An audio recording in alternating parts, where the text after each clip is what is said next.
Assalamualaikum warahmatullahi wabarakatuh. Perkenalkan, saya Andri Rudiansyah dan rekan saya yaitu Imas Apriliani akan menjelaskan tentang 4 tahap dasar planning perusahaan yang kita ambil, yaitu adalah perusahaan TBK, yaitu KFC.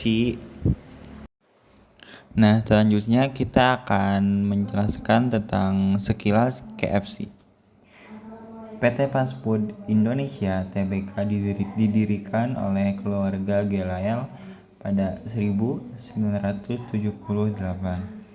Pada 1979, perseroan mendapatkan akuisisi waralaba dengan pembukuan gerai pertama pada bulan Oktober di Jalan Melawai di Jakarta. Pembukuan gerai pertama terbukti sukses dan diikuti dengan pembukuan gerai-gerai selanjutnya di Jakarta dan ekspansi hingga ke sejumlah kota besar lainnya di Indonesia, antara lain Bandung, Semarang, Surabaya, Medan, Makassar, dan Manado. Sukses membangun merek ini menanamkan KFC dalam benak konsumennya sebagai merek waralaba cepat saji yang terkenal dan dominan di Indonesia. Nah, berikut ada tahap-tahapnya, yaitu yang pertama ada menetapkan tujuan, yang kedua ada merumuskan keadaan sekarang, yang ketiga ada mengidentifikasikan kemudahan dan hambatan, dan yang keempat ada mengembangkan kegiatan. Oke, kita akan ke tahap yang pertama, yaitu tentang tahap menetapkan tujuan.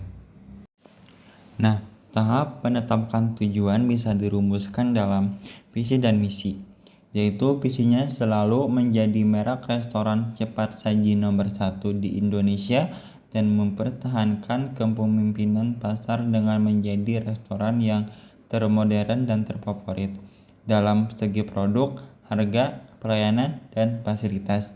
Itu visinya. Yang kedua ada misinya, yaitu semakin memperkuat citra merek KFC dengan strategi dan ide-ide yang inovatif.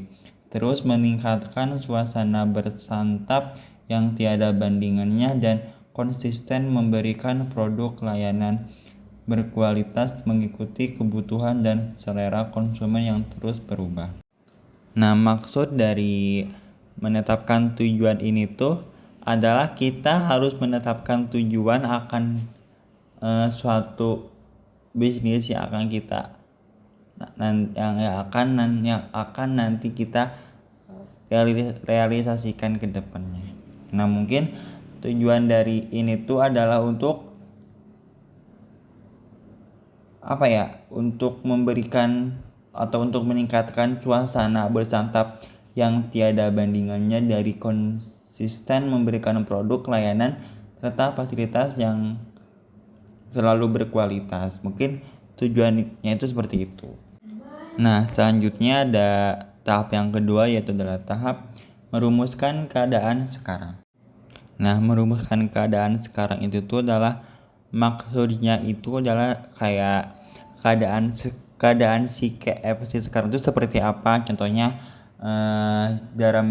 dalam jumlah gerainya itu tuh KFC sudah membuka 727 gerai atau outlet yang tersebar di berbagai kota atau wilayah di Indonesia. Salah satunya seperti Sumatera, Bali, dan Jawa.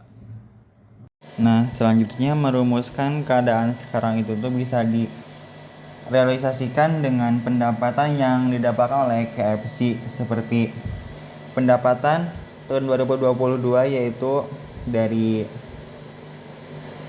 21,1% menjadi 5,86 triliun, yaitu pada tahun 2022 dibandingkan sebesar 4,84 triliun pada tahun sebelumnya. Jadi pendapatan tahun 2021 itu tuh 4,84 triliun, sedangkan pendapatan tahun 2022 itu sebesar 21% atau 5,86 triliun.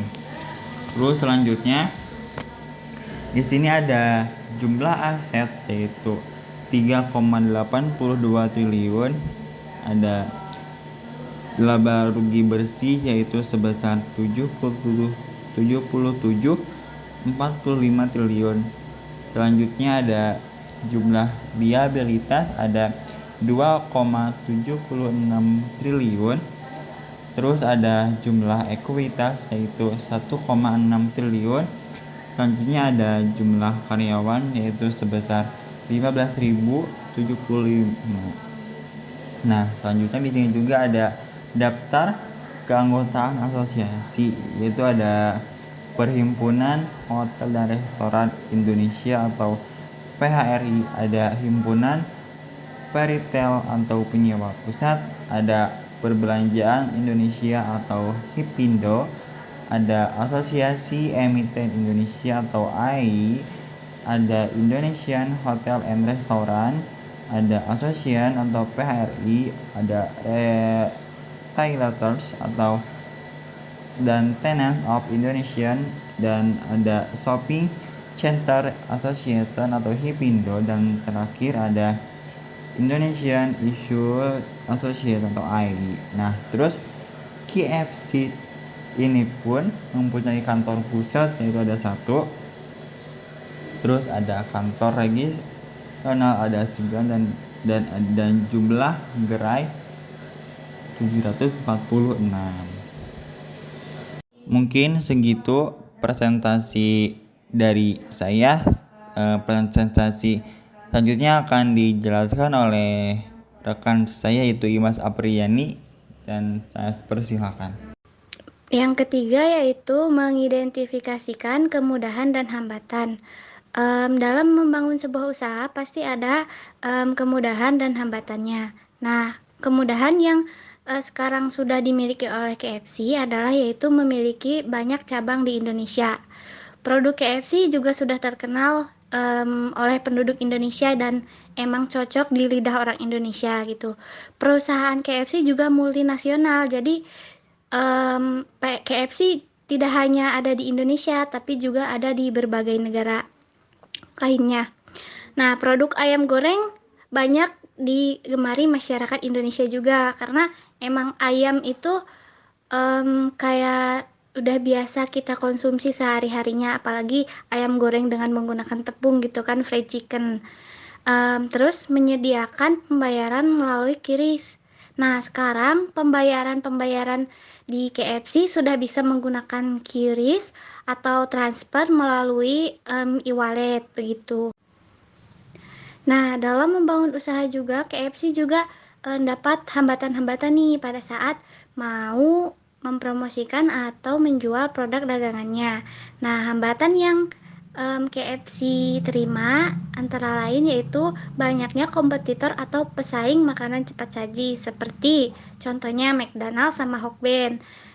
Mungkin dari segi menu hampir mirip ya, tapi kalau dari segi rasa mungkin beda, karena mungkin punya resep masing-masing, tapi KFC juga pasti terus mengembangkan resep yang dia punya gitu. Beradaptasi dengan tren masyarakat dan era digital. Nah, kalau misalkan kebanyakan sekarang masyarakat itu handphone itu sudah jadi kebutuhan sehari-hari, makanya pasti tidak ada orang yang tidak menggunakan handphone. Mungkin kalau misalkan orang-orang dulu yang kurang paham masih bisa lah ya, nggak terlalu megang handphone, tapi kan emang rata-rata kebanyakan anak-anak muda sekarang atau juga kaum milenial sekarang itu udah menggunakan handphone, jadi harus mengikuti era digital yang sudah ada gitu.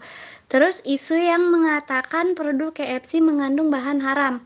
Nah, banyak juga nih yang mengatakan bahwa KFC menggunakan bahan yang haram, seperti minyak babi atau yang lain sebagainya gitu.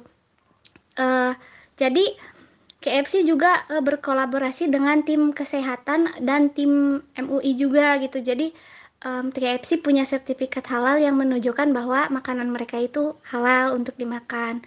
Terus customer counseling yang tadinya target KFC adalah anak muda usia 15-20, tapi pelanggan KFC kebanyakan umurnya 30 tahun ke atas.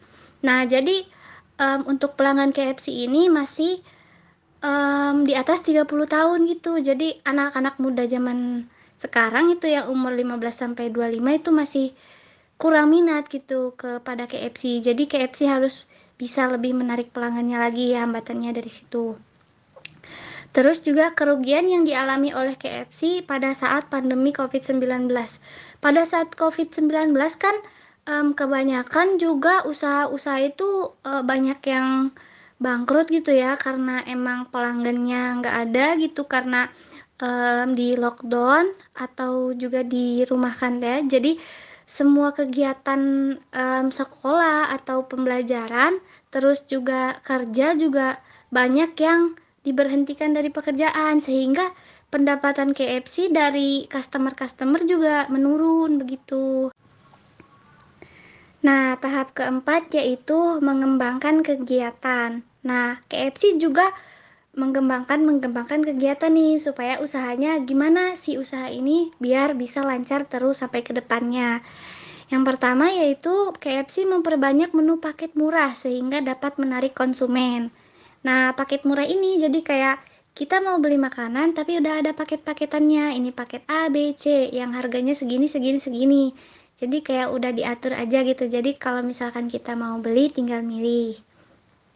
Terus juga salah satu produknya itu ada paket goceng dan paket KFC Attack yang berlaku pada jam-jam tertentu. Jadi kayak misalkan dari jam 9 sampai jam 10 doang adanya. Kalau misalkan lewat dari jam itu harganya kembali normal. Terus juga mengadakan undian berhadiah seperti undian tamasya ke luar negeri, terus undian mobil dan undian menarik hadiah lainnya sehingga antusiasme konsumen semakin meningkat. Jadi kayak konsumennya tertarik nih beli KFC karena nanti bakalan ada undian-undiannya gitu, kayak kita dapat kupon, nanti kan kuponnya kita samakan sama yang nanti disebut, dan bisa aja kupon kita kan dapat berkeberuntungan gitu, dapat wisata ke luar negeri atau dapat handphone, hadiah lainnya gitu kayak laptop misalkan. Terus melakukan berbagai inovasi makanan seperti chicken taco, chicken patsa, chicken pasta, dan lain-lainnya. KFC juga menyediakan layanan drive-thru nih. Jadi kalau misalkan kita malas turun dari mobil nih, tinggal kita nanti pakai aja gitu layanan drive-thru-nya KFC. Terus memberikan paket harga yang sangat menarik yang dapat memberi kepuasan bagi konsumen dan pelanggan. Sama yang kayak tadi. Jadi paket-paketnya itu dibuat semenarik mungkin supaya customernya juga enak gitu. Oh, ini pasangannya sama ini nih minumannya. Kalau misalkan mau beli fried chicken, minumannya harus apa nih biar uh, makannya jadi lebih enak gitu, jadi lebih cocok aja minumannya. Jadi kita bikin paket-paket menarik tuh. Mungkin sekian yang bisa saya sampaikan sama rekan saya. Mohon maaf bila ada kesalahan. Terima kasih sudah menyempatkan waktu untuk menonton. Sampai jumpa lagi.